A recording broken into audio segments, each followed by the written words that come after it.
Welcome to our channel. నేను యజ్ఞమూర్తి. సంక్రాంతికి వస్తున్నాం. ప్రస్తుతం సంక్రాంతి సీజన్కే పెద్ద సంబరాన్ని తీసుకొచ్చినటువంటి సినిమా సంక్రాంతికి వస్తున్నాం. వెంకటేష్ హీరోగా, అనిల్ రావుపూడి డైరెక్షన్లో దిల్ రాజు, శిరీష్ సంయుక్తంగా నిర్మించిన సినిమా అది.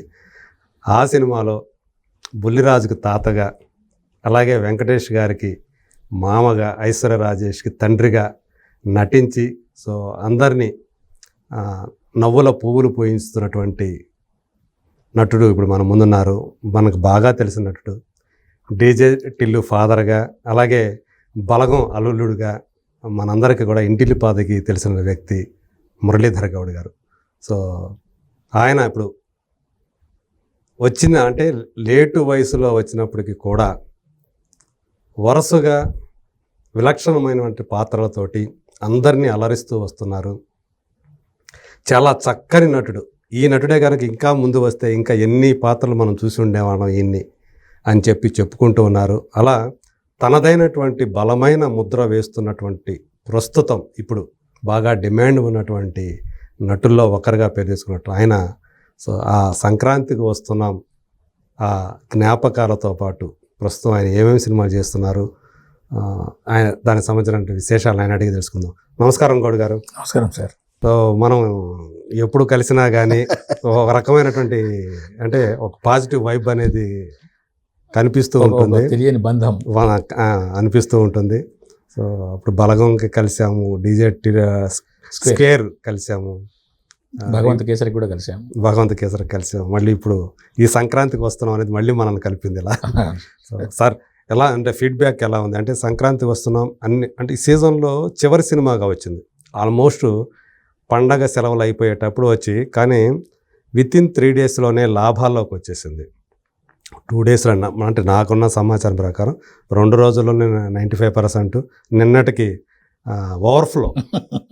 మూసిన థియేటర్లను కూడా ఈ సినిమా తెరిపించింది అని మాకు సమాచారం అందుతుంది. అలాగే 220 థియేటర్లను యాడ్ చేశారు కొత్తగా ఈ రోజు నుంచి అని కూడా. మీరు ఏం చెప్తారు దీని గురించి? ఎలా అనిపిస్తుంది? సంక్రాంతికి వస్తున్న విజయాన్ని ఎలా ఆస్వాదిస్తున్నారు మీరు?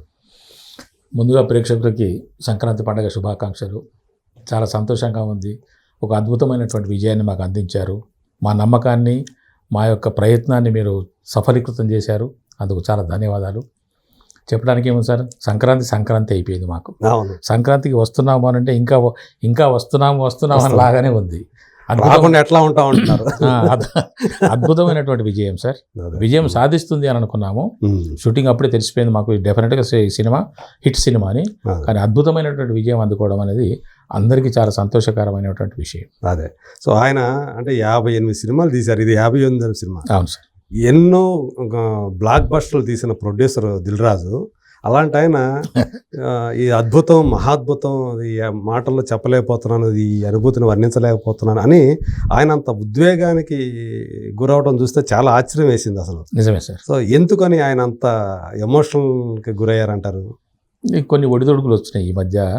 కొంత ఆయనకి ఇబ్బందికరమైనటువంటి దీని ముందే ఇబ్బందికరమైనటువంటి పరిస్థితుల్లో ఉండటం వల్ల ఈ సంక్రాంతికి వస్తున్నామనేటువంటి సినిమా విజయము వాళ్ళని ఉక్కిరిబిక్కిరి చేసింది. అదే ఆ ఉక్కిరిబిక్కిరిలోంచి వచ్చిన మాటలు అవి. ఈరోజు సక్సెస్ మీట్లో కూడా వారి యొక్క ఆనందాన్ని మేము ప్రత్యక్షంగా చూసినాం. ఈరోజు ఆ దిల్ రాజు గారు కూడా చాలా సంతోషంగా చేతిలో చేయి వేసి నాకు రెండవ మళ్ళీ ఒక బ్లాక్ బస్టర్ మనది అని అన్నారు. బలగం తర్వాత వాళ్ళ బ్యానర్లు చేసి 2 సినిమాలు సార్. అదొకటి DRP, SVC. దాంట్లో మొదటి సినిమా నాది దిల్ రాజు ప్రొడక్షన్స్. అదేమో శిరీష్ గారు, మన హన్సికాండ్ వాళ్ళు, హర్షిత్ వాళ్ళు చేశారు. ఇదేమో శిరీష్ గారు సమర్పణ, రాజు గారు నిర్మాత. ఆయన ఆ మాట అంటే నాకు చాలా సంతోషం అనిపించింది. ఒక పెద్ద నిర్మాత ప్రొడక్షన్లో 2 సినిమాలు చేస్తే 2 సినిమాలు బ్లాక్ బస్టర్ కావడము, వారిని నేను సంతృప్తిపరచడం అనేది నాకు ఒక మంచి అవకాశం అని అనిపించింది. అంటే మీరు ఆయనకు ఒక లక్కీ చామ్ అయిపోయారా? ఏమో సార్. అంటే వాళ్ళ కాంబినేషన్ కూడా అనిల్ రావుపూడి కాంబినేషన్లో వాళ్ళు చేసిన పరిశ్రమ. అనిల్ రావుపూడి కూడా ఆ బ్యానర్ని వదలకుండా ఇప్పటికీ కూడా ఆయన ఎన్ని హిట్లు చేసినా కానీ తనని పటాస్ అనే సినిమా అనిల్ రావుపూడి గారు ఇంతవరకు చేసిన సినిమాలు 8, దాంట్లో 6 సినిమాలు రాజు గారివే. అవును. దాంట్లో 4 సినిమాలు వెంకటేష్ గారివి. అవును. ఆ విధంగా కూడా వాళ్ళకు ఒక గొప్ప బాండ్. 3 అనుకుంటా. 4 సార్, 4 అని అంటున్నారు. F2, F3, ఇప్పుడు ఇది సంక్రాంతి 3 అంతే. ఈ 3 అదే ఇది అందుకనే వాళ్ళకి ముగ్గురికి కూడా హ్యాట్రిక్ హిట్ అంటుంది. ఓకే. దిల్ రాజు, వెంకటేష్, అనిల్ రావు ఈ కాంబినేషన్ కి ఇది హ్యాట్రిక్ హిట్. అవును. అవును. కాకపోతే ఈ సినిమా సంక్రాంతికి వస్తున్నామనే సినిమాలో ఈ పాత్ర నాకు రావడానికి మూల కారణము ఆ దర్శకుడు అనిల్ రావుపూడి గారే. వారి ప్రమేయం వల్లనే, వారి ఒత్తిడి వల్లనే, వారు నాకు మురళీధర్ గౌడ్ గారే అని అనడం వల్లనే నాకు ఆ పాత్ర దొరికింది. ఆయన నమ్మకాన్ని నేను వమ్ము చేయకుండా పూర్తి బాధ్యతతో, పూర్తి శ్రద్ధతో చేసినందుకు నాకు మంచి ఫలితాన్ని ఇచ్చింది, మంచి పేరును కూడా తెచ్చిపెట్టింది సార్. మేబీ మీరు బలగంలో చేసిన ఆ క్యారెక్టర్, అల్లుడు క్యారెక్టర్ కానివ్వండి సార్, ఇప్పుడు డీజే టిల్లుకి తండ్రి క్యారెక్టర్లో మీరు చేసిన విధానం కానివ్వండి, అంటే తెలియకుండా, అంటే ఎక్కువ ఫోర్స్ఫుల్ అనేది లేకుండా, అసలు ఎలాంటి ఫోర్స్ లేకుండా చాలా ఈజీగా కామెడీని అలవకగా మీరు ఆ డైలాగులు చెప్పే విధానం కానీ, అంటే మీ బాడీ లాంగ్వేజ్ కానీ ఆ నవ్వు తెప్పిస్తుంది అనే ఉద్దేశంతోనే దీన్ని తీసుకున్నారేమో అని చెప్పేసి అనుకుంటాను నేను కూడా. కానీ అనిల్ రావుపూడి గారికి నా మీద ఒక ప్రత్యేకమైనటువంటి ఒక గురి, ఒక అభిప్రాయం ఉన్నదని నాకు అనిపిస్తున్నది. ఓకే. భగవంత్ కేసర్లో కూడా అప్పుడు కూడా రకరకాల పేర్లు మధ్యలో నా పేరు వచ్చింది. ఓకే. దానికి తీసుకున్న నన్ను మళ్ళీ నా మీద పూర్తి నమ్మకంతోనే ఈ నా పేరు త్రిబులార్. అవును. ఎక్కడ మీకు కనిపించదు, వినిపించదు, కానీ సంక్రాంతికి వస్త్రంలో నా పేరు త్రిబులార్. రొయ్యల రామరాజు. ఏది? రొయ్యల రామరాజు. నా పేరు త్రిబులార్. ఓకే. ఇతని పేరు వైడి రాజు, యాదగిరి దామోదర్ రాజు. ఓకే. ఎవరు? నా అల్లుడు గారు వెంకటేష్ గారు. ఆయన కొడుకు వీడు బులిరాజు.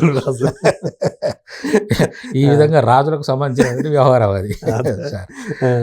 దానికి అనిల్ రావుపూడి గారు నాకు ఒక మంచి ప్రోత్సాహాన్ని ఇచ్చేసి నా కెరీర్లో మరింత ఒక మెట్టు ఎదగడానికి తోడ్పడుతున్న వ్యక్తి, నన్ను బాగా ఎంకరేజ్ చేస్తున్నటువంటి వ్యక్తి, నాకు ఒక గుర్తింపు తీసుకొచ్చేటువంటి దిశగా నన్ను మలుస్తున్న వ్యక్తి నాకు అనిల్ రావుపూడి గారు కనిపిస్తున్నారు. ఇంతవరకు నాకు తరుణ్ భాస్కర్ గారు ఒక మెట్టెక్కిస్తే, వేణు గారు మరొక మెట్టెక్కిస్తే, అనిల్ రావుపూడి గారు ఇంకొక మెట్టెక్కిస్తున్నారు. ఇలాగ ఈ ముగ్గురు నాకు నా కెరీర్లో బాగా నాకు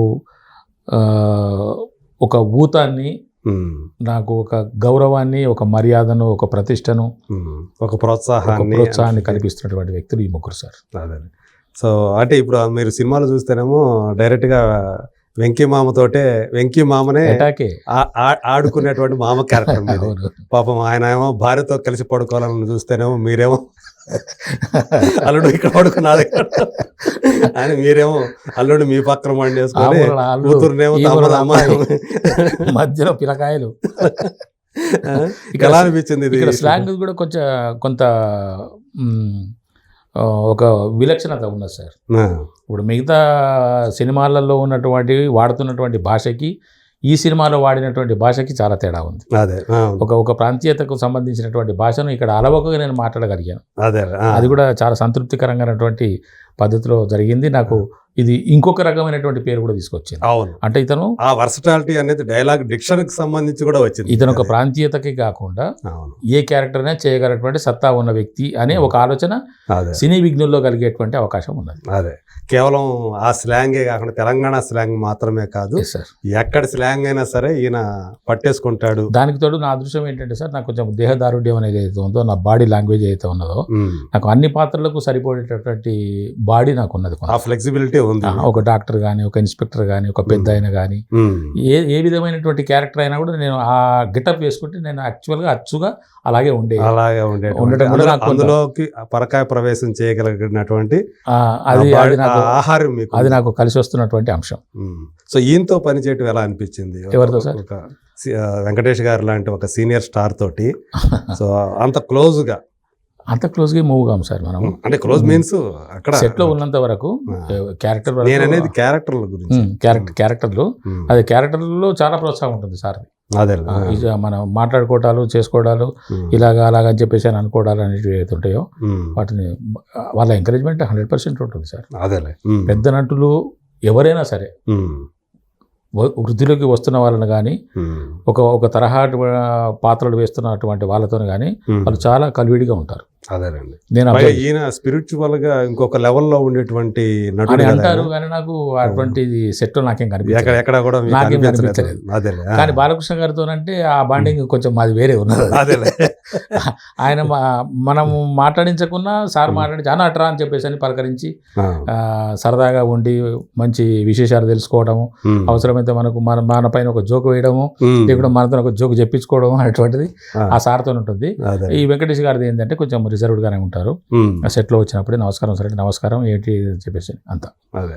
సో ఆ సెట్ లో అంత రిజర్వ్డ్ గా ఉంటారు, కానీ బయటకు వస్తే ఈ స్టేజ్ మీద ఆయన చేసే అల్లరి ఈ మధ్య అసలు మరీ అసలు ఈ సంక్రాంతి వస్తున్నాం సంబంధించి విపరీతమైన అల్లరి స్టేజ్ మీద ప్రమోషన్ లో భాగంగా అదే వీళ్ళు అడిగిన వాడికి జవాబులు చెప్పాలి కాబట్టి వాళ్ళని కొంచెం ఉత్సాహపరచాలి కాబట్టి అదే తాను కూడా ఆ దిశగా చేస్తున్నారు. అదే అదే. సో మొత్తానికి అంటే ఈ సంక్రాంతికి వస్తున్నాం అనే సినిమాతోటి మీకు లభించినటువంటి ఫీడ్బ్యాక్ కానివ్వండి, ఒక ఏదన్నా ఏం చెప్తారు? సంక్రాంతికి వస్తున్నాం ద్వారా నాకు ఇది దొరికింది, ఇది లభించింది అంటే ఏం చెప్తారు?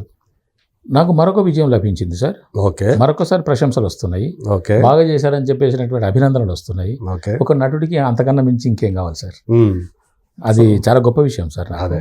సో అలాగే ఒక చిన్న బులిరాజుతో కలిసి కూడా మీరు చేసినటువంటి కామెడీ ఏదైతే ఉందో, అవును, అల్లుడు అంటే తాత మనవాళ్ళ కామెడీ, అలాగే మామ అల్లుళ్ళ కామెడీ, ఇవన్నీ కూడా అంటే మీకు బాగా ఇది అంటే మీలో ఉన్నటువంటి ఏదైతే ఇందాక మీరు చెప్పారు కదా, భాష యాసకు సంబంధం లేకుండా అదొక తృప్తి కలిగించింది అని చెప్పేసి మీరు కూడా అంటున్నారు. అంటే ఎలాంటి ఏ ప్రాంతానికి సంబంధించిన పాత్ర అయినా చేయగల నటుడు ఈయన అనే గుర్తింపు అయితే ఈ సినిమాతోటి వచ్చింది. సో ఇప్పుడు ఒక బలగం, ఒక టిల్లు, ఇప్పుడు ఒక సంక్రాంతికి వస్తున్నాం. సో ఇలా చూసుకుంటే మీరు అంటే ఈ మూడు కూడా మీరు చూసుకుంటే హాస్యం మేళవించినటువంటి పాత్రలాగానే చెప్పాలి. అది చూస్తేనేమో మీరు అందరినీ కూడా గొడవలు పడుతూ హాస్యాన్ని సృష్టిస్తారు బలగంలో. టిల్లు చూస్తేనేమో కొడుకుతోటి మీరు చేసేటువంటి అంటే మీరు పెద్దగా ఏం హాస్యం చేయరు, కానీ మీరు అతనితో ప్రవర్తించే తీరేదైతే ఉందో, అతను మీతో ప్రవర్తించే తీరేదో అది హాస్యాన్ని పుట్టిస్తుంది. ఇక్కడ ఇంకో రకమైనటువంటి అల్లరి ఇది. సో ఇలాంటి పాత్రలు మీకు వస్తూ ఉండటంపై ఎలా ఫీల్ అవుతున్నారు? అంటే మీరు వచ్చారు ఇండస్ట్రీకి, రిటైర్మెంట్ తీసుకున్న తర్వాత ఉద్యోగానికి వచ్చారు, తలవని తలంపుగా మీకు ఇదంతా వచ్చిందని అనుకుంటున్నారా? సో ఎలా ఫీల్ అవుతున్నారు? తలవని తలంపుగా వచ్చిందేమో, కానీ నేను నటుడిని కావాలనే కోరిక మాత్రం నాకు చిన్నప్పటి నుంచి ఉన్నది సార్. అవ్వాలనే కోరిక ఉన్నది. దైవికంగా నాకు ఇవన్నీ పరిస్థితులు అనుకూలించి ఇప్పుడు ఆ దైవానుగ్రహం నాకు దొరికి ప్రేక్షకుల ఆదరణ లభిస్తున్నది అన్నది నా భావన. ఓకే. సో ఇలాంటి డైరెక్టర్లతో పని చేయగలరు. ఇప్పుడు అనిల్ గురించే చెప్పారు కదా, భగవంత్ కేసర్ తన ఈ ముందు సినిమా భగవంత్ కేసర్లో మీకు పనిచేసే అవకాశం వచ్చింది ఆయనతోటి. ఇప్పుడు ఆ పాత్రకి ఈ పాత్రకి సంబంధం లేదు. సో ఇలాంటి డైరెక్టర్లతోటి పని చేసేటప్పుడు సో ఇదేమనిపిస్తుంటుంది మీకు? సంతోషం అనిపిస్తుంది సార్.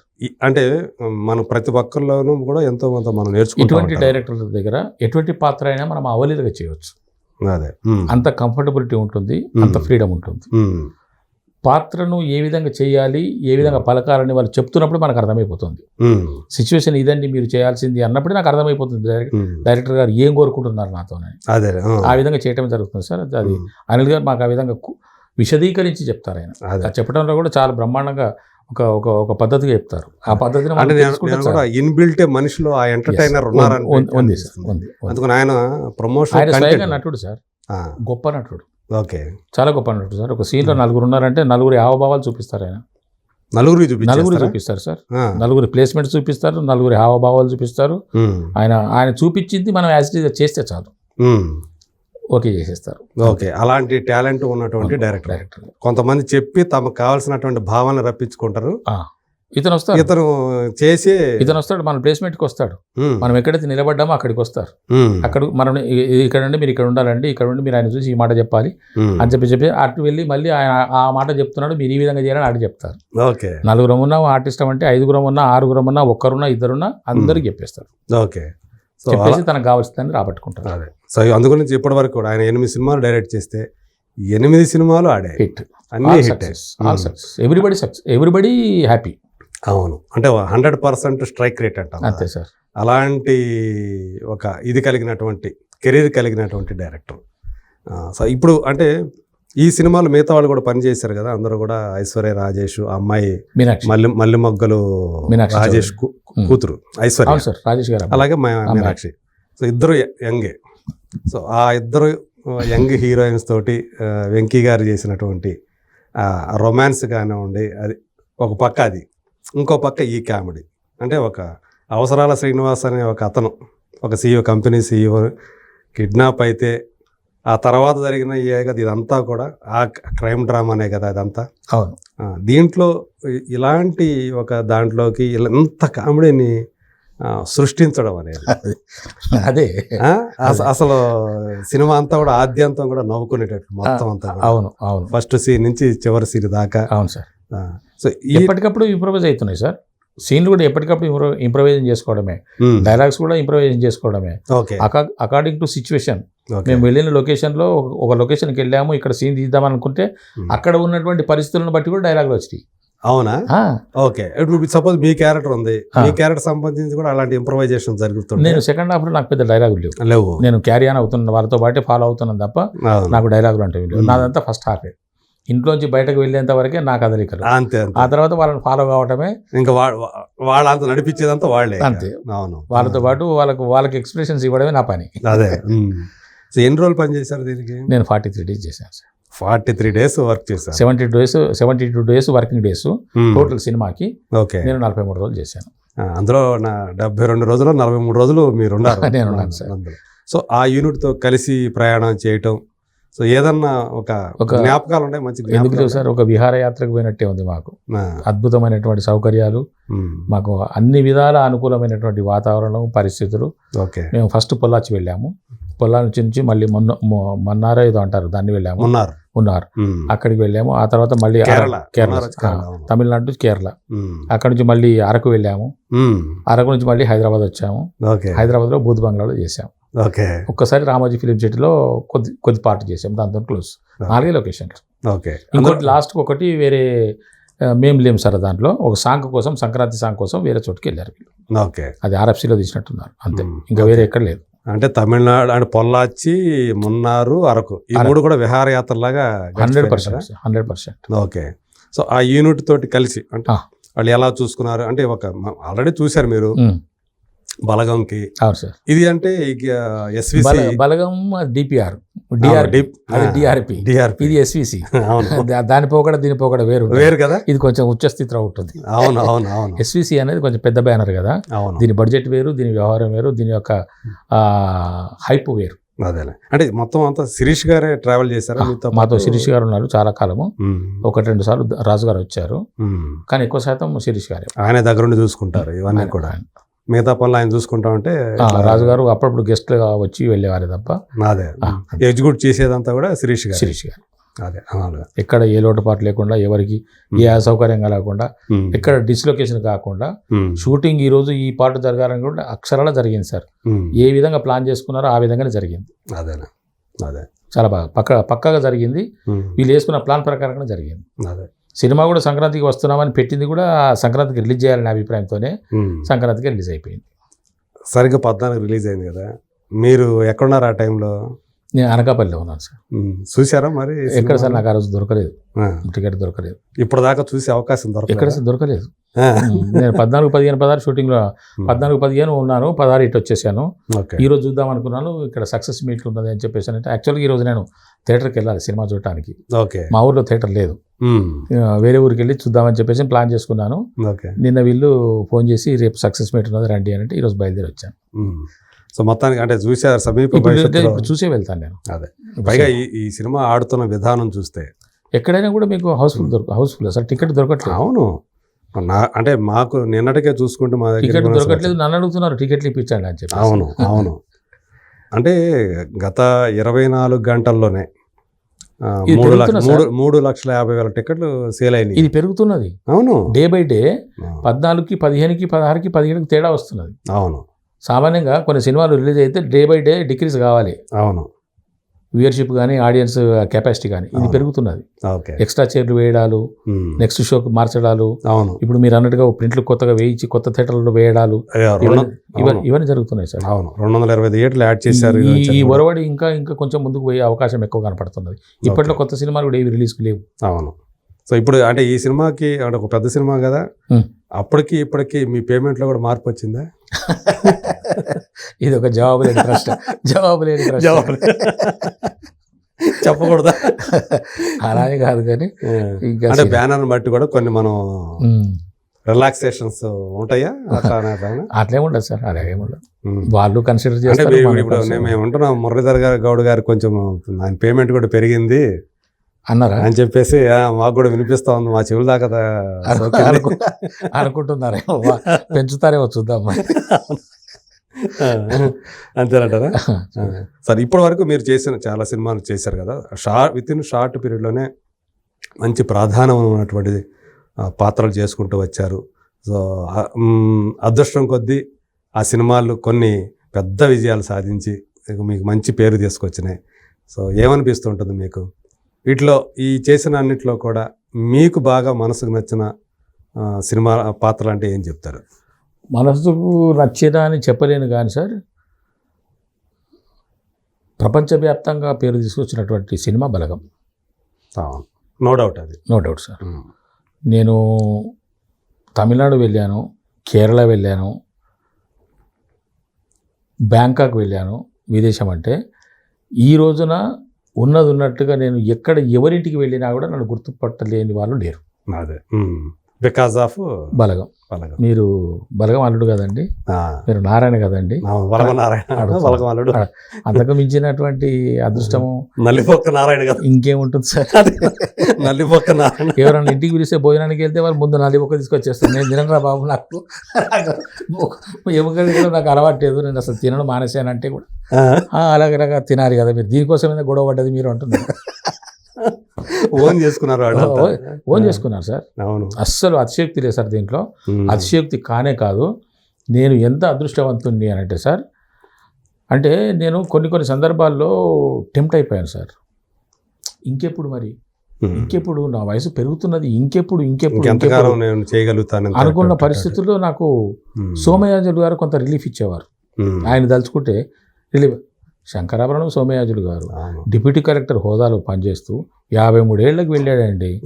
సరే, చిరస్థాయిగా నిలిచిపోయి ఒక సినిమా చేశాడు కదా, ఏమో నాకు కూడా అటువంటి అదృష్టం ఉందేమో కానీ చూద్దాం అని అప్పటికప్పుడు నేను నా కోరికను అప్పుడప్పుడు కొంచెం నేను సప్రెస్ చేసేవాడిని. చూడండి సార్, విధివశాత్తు దేవుడు మరి దాన్నే మరి తదాస్తు అన్నాడో ఏమిటో తెలియదు కానీ మరి బలగం సినిమాలో నా క్యారెక్టరు అంతే స్థాయిలో విశ్వవ్యాప్తమైంది. ఆ సినిమా ఎట్లా అయిందో మీ క్యారెక్టర్ కూడా అంతే. శంకరాభరణము కొంత శంకరాభరణంగా ఆయనకు తృప్తినిచ్చిందేమో శంకరాభరణం సినిమా ఆ వయసు. కానీ నాకు ప్రపంచవ్యాప్తమైనటువంటి పామరుల నుంచి పండితుల వరకు అందరికీ కూడా కనెక్ట్ అయ్యింది. చిన్న వయసు 9 సంవత్సరాల నుంచి 90 సంవత్సరాల వయసు వరకు ఉన్నటువంటి పిల్లలు, జనం 9 నుంచి 90 సంవత్సరాల వయసు వరకు ఉన్నటువంటి ప్రతి వారు నన్ను గుర్తుపడుతున్నారు సార్. నేను అదృష్టవంతుని కాక ఇంకేంటి సార్, ఇంకేం కావాలంటే ఇంకేం కావాలి సార్ అంతకంటే. అంటే ఒక నటుడు ఏం కోరుకుంటాడు సార్? అంతే, గుర్తింపు కోరుకుంటాడు. అటువంటి గుర్తింపు నాకు అలవోక వచ్చింది సార్, అలవోక వచ్చింది, ఏమాత్రం కష్టపడకుండా వచ్చింది ఆ పాత్ర ద్వారా. అదే అందుకని వేణుకి సదా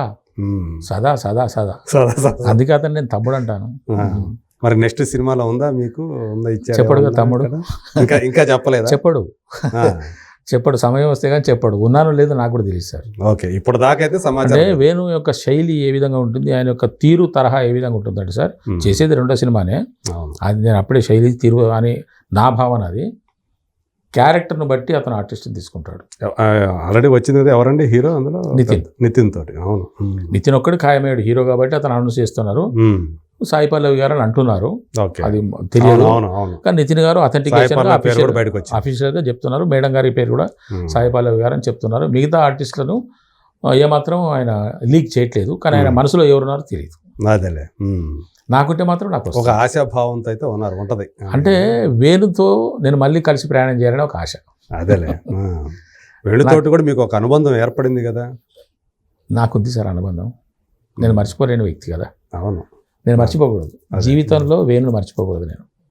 తరుణ్ భాస్కర్ని మర్చిపోకూడదు. అవును, ఎల్దండి వేణుని మర్చిపోకూడదు. అవును, అనిల్ రావుపూడి గారిని మర్చిపోకూడదు. అవును. ఎందుకంటే సార్ ఉమ్, అనిల్ రావుపూడి గారిది ఇది ఇంకా గొప్పది సార్. అనిల్ రావుపూడి గారిది ఈ సంక్రాంతికి వస్తున్నామనే సినిమాలో నాకు ఆ క్యారెక్టర్ రావడానికి ముఖ్య కారణం సారే. ఓకే. అది కూడా మారింది. ఉమ్, ఆ క్యారెక్టర్ కూడా వద్దులే పలానా పలానా పలానా పలానా అనుకున్న దానికి కూడా ఓకే అని చెప్పడం వల్ల నేను అక్కడ ఆయన అనడం వల్ల నేను అక్కడ మిగిలా. ఓకే, లేకుంటే లేదు. ఓకే. బలగం సినిమాకి కూడా ఇదే తంతు జరిగింది. ఉమ్, అక్కడ కూడా నన్ను పక్కకు పెట్టేసేస్తే ఒకానొక పరిస్థితిలో విన్నాను నేను. ఉమ్, తెలియదు నాకు, విన్నాను. ఒకానొక పరిస్థితిలో నన్ను పక్కకు పెట్టేసేస్తే వేణు ప్లీజ్ నాకు ఆయన కావాలి సార్ ఉమ్, అని అడిగితే నేను మిగిలాను అక్కడ. ఓకే. ఇవి రెండు ఈ విధంగా వచ్చాయి. ఉమ్, అదేమో ఆ విధంగా వస్తే ఇప్పుడు ఈ సినిమా నన్ను ఏ విధంగా తీసుకొచ్చింది అని అంటే ఉమ్, మురళీధర్కు భాష ఎల్లలేవు. ఉమ్. అదే. తెలంగాణ స్లాంగ్ చెప్పగలరు. అంటే మీరు అదే కొంచెం ఇది తెలంగాణ యాసతో ఉండే పాత్ర కాదు, మరి ఈయన సెట్ అవుతాడా లేదా అనే ప్రశ్న వస్తుంది కదా. వచ్చింది అదొక్కటి మైనస్ ఉండి నాకు ఉమ్, ప్రీ ప్రొడక్షన్లో అదే ప్రీ ప్రొడక్షన్లో వచ్చింది. ఎప్పుడు ఆ క్యారెక్టర్ని ఎన్నుకునేటప్పుడు అదే అప్పుడు వేరే వేరే వేరే రకాల పేర్లు వచ్చాయి.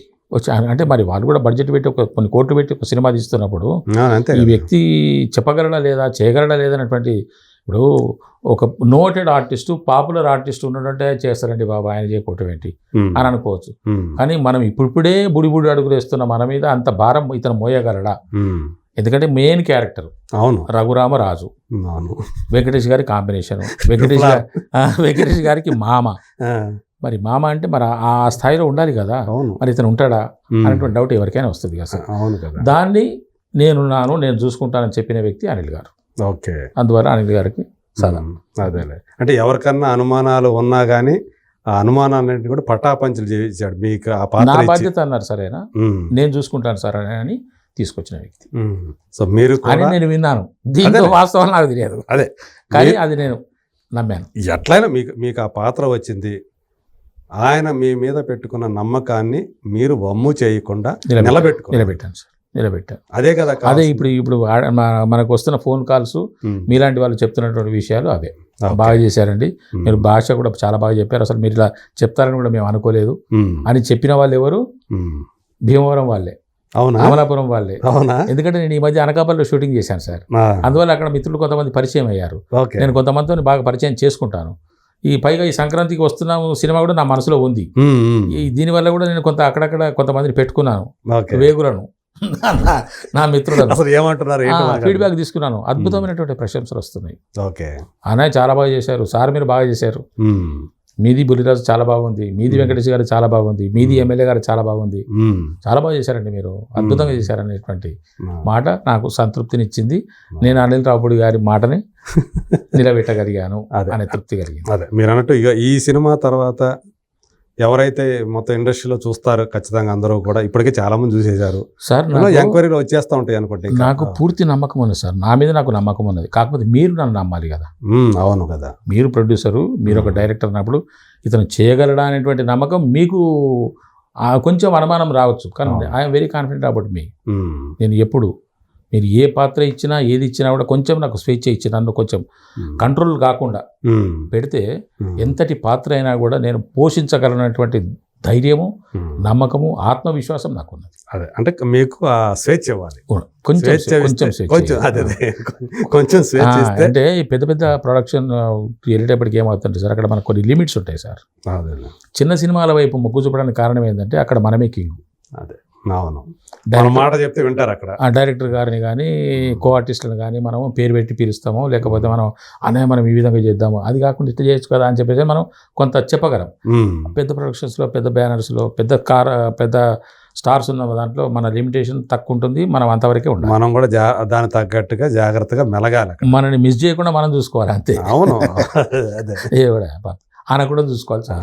ఏదో ఓవర్ చేస్తున్నాడా అనిపించకూడదు సార్. కానీ నేను చేస్తాను, నాకు ఇప్పటికీ నమ్మకం ఉన్నది సార్. అద్భుతమైనటువంటి పాత్రలు, క్వాంటిటీతో నాకు పని లేదు sir. I want quality.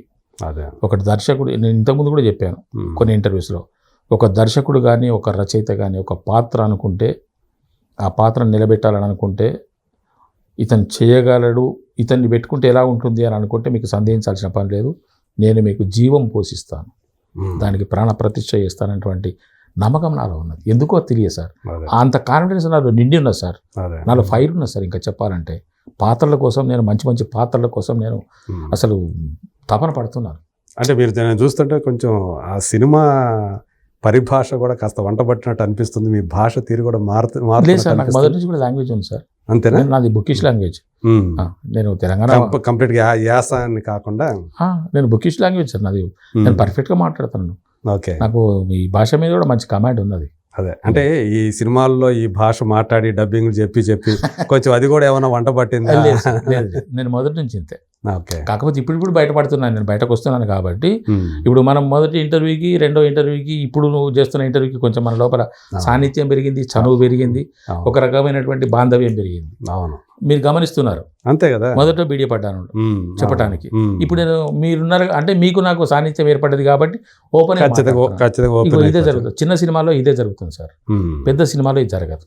Okay, open అవుతేనే artist చెప్పగలడు. అవును, దాంతో ఇంకా చేయగలడు, బెటర్మెంట్కి అవకాశం, చూపించగలరు, ఇంప్రూవ్మెంట్కి అవకాశం ఉంటుంది. నాకు ఆకలి నిద్దప్పులు లేవు సార్, నిద్రాహారాలు లేవు సార్ నాకు. ఓకే, పని పాత్ర మనం నిలబడాలి, నిలబెట్టాలి. ఇది మీరు ఉద్యోగం నుంచి రిటైర్ అయ్యి ఎంతకాలం అయింది? 13 ఏళ్ళు. మరి 13 ఏళ్ళు రిటైర్మెంట్ అంటే 70+ వచ్చారు ఇప్పుడు అని మీరు అనుకుంటున్నారు. ఓకే, మీరు చెప్పండి. కాదు, ఈ ఎనర్జీ ఎక్కడి నుంచి వస్తుంది మీకు అంటున్నా? ఎక్కడి నుంచి వస్తుందంటే మీరు 13 ఏళ్ళు మీరు పెంచుకుంటూ వెళ్ళిపోయి ఇప్పుడు నన్ను ఎక్కడ తీసుకొచ్చారు మీరు? నేను అంటే ఊరికే చెప్పుకోవడానికి అంతే. అదే చెప్పుకోవడానికి. కానీ చెప్పండి, ఫిగర్ చెప్పండి. దాపరికం ఏమన్నా 71 ఏళ్ళు కదా, అది మీ ఫిగరు. నా ఫిగరు తగ్గుతుంది. 58 నుంచి -13 45. 45 సార్. 45 55? 45. ఓకే, 45 13 58. అవును, ఆ విధంగా ఫీల్ అవుతున్నాను. ఏటికేటికి నా వయసు పెరగటం అదే తరుగుతున్నది. ఎలా అని అదే కదా నా ప్రశ్న, ఎలా తరుగుతున్నది అనే కదా. ముందర నాకు ఒక గోల్ కనపడుతున్నది. ఓకే, ముందర నేను చేయాల్సిన పాత్రలు కనపడుతున్నాయి. అవును, ముందర నేను నిలబెట్టవలసినటువంటి కొన్ని కార్యక్రమాలు ఉన్నాయి. వాటి కోసం నా వయసును తగ్గించుకుంటూ నాలో ఎనర్జీని పెంచుకుంటూ వస్తున్నాను. అదే అంటే ఈ పనే మీకు ఆ ఎనర్జీని ఇస్తుందని చెప్పేసి అనుకోవాలి. దానికోసం ఏమైనా కొంచెం మీ డైట్ని కూడా చేంజ్ చేసుకున్నారా? ఏమో సార్, దాన్ని చేస్తే డైట్ చేద్దామని చెప్పేసి పోతే తేడా కనపడుతున్నా సార్. డైట్ అంటే నేను ఎలా ఉంటున్నానో తెలుస్తలేదు కానీ నా బాడీ ఏమవుతుందో నాకు తెలియట్లేదు కానీ నేను మానసికంగా మాత్రం చాలా ఉల్లాసంగా, ఉత్సాహంగా, చాలా శక్తివంతంగా ఉన్నాను. మరి బాడీలో మీకు ఏమైనా తేడా కనిపిస్తుందో తెలియదు. అంటే మరి పెరగటమా తగ్గటమా అంటే సందర్భంలో నాకు బాలకృష్ణ గారు నాకు ఒక మంచి టానిక్ ఇచ్చారు సార్ భగవంత్ కేసర్లో. అన్నయ్య మీరు పొట్ట గురించి బాధపడకండి, ఆ పొట్ట అలాగే ఉంచండి అన్నాడు ఆయన. పెంచకండి తగ్గించకండి అలాగే ఉంచండి అన్నాడు. అది నాకు రిలీఫ్ అనిపించింది. అంతకుముందు బాధపడేవాడిని, పొట్ట చూసి అందరంటారు. ఇప్పుడు ఈ రఘురామరాజు క్యారెక్టర్ రావడానికి కూడా పొట్టే కారణం. దానికోసం ఒకరిద్దరిని వెతుకుంటే అరే కొంచెం లావు ఉండాలి కదా మనిషి. ఆయనకి వెంకటేష్ గారికి మామ అంటే కొంచెం ఉండాలి, పొట్ట కనిపించాలి. అది కూడా నాకు మురళీధరి కావాలని. ఓకే, పొట్టలేని మామ వద్దు మనకి, పొట్ట ఉన్న మామే కావాలి. అయితే ఈ వయసులో నేను బాడీని కొంచెం ఏమైనా చేద్దాము, ఎక్సర్సైజా అదే ఇదే అని అనుకుంటే తేడా కనిపిస్తున్నా సార్. డైట్ చేసినా తేడా కనిపిస్తున్నది, ఎక్సర్సైజ్ చేసినా తేడా కనిపిస్తున్నది. నేను ఒక్కటే అనుకున్నాను, దైవాధీనం. మనం అంటే డైట్ అంటే ఏం లేదు, మనం మార్చుకోవడం కాదు, మనం నేను చాలా తక్కువ తింటాను సార్. నేను చాలా తక్కువ, నాది క్వాంటిటీ తక్కువ. అంటే మీ శరీర తత్వం అంతా కాదు. ఇదివరకు బాగా తినేవాడిని, ఇప్పుడు తెలిసిపోతుంది నా బాడీ నాకేది ఇష్టం అనిపిస్తుంది, ఏది కరెక్ట్ అనిపిస్తుంది, ఏది తింటే నాకు తీసుకుంటుంది మన శరీరం, ఏది వద్దంటున్నదో నాకు తెలిసిపోతుంది. కాబట్టి దాని ప్రకారం వెళ్తున్నాను. ఓకే, అంటే ఎక్కువ మీరు తీసుకునే ఆహారంలో సార్ మాంసాహారం ఎక్కువ ఉంటుందా? మాంసాహారం దాదాపుగా మానేశాను సార్. అవునా? దాదాపుగా మానేశాను, మొత్తం మానలేదు, దాదాపుగా మానేశాను.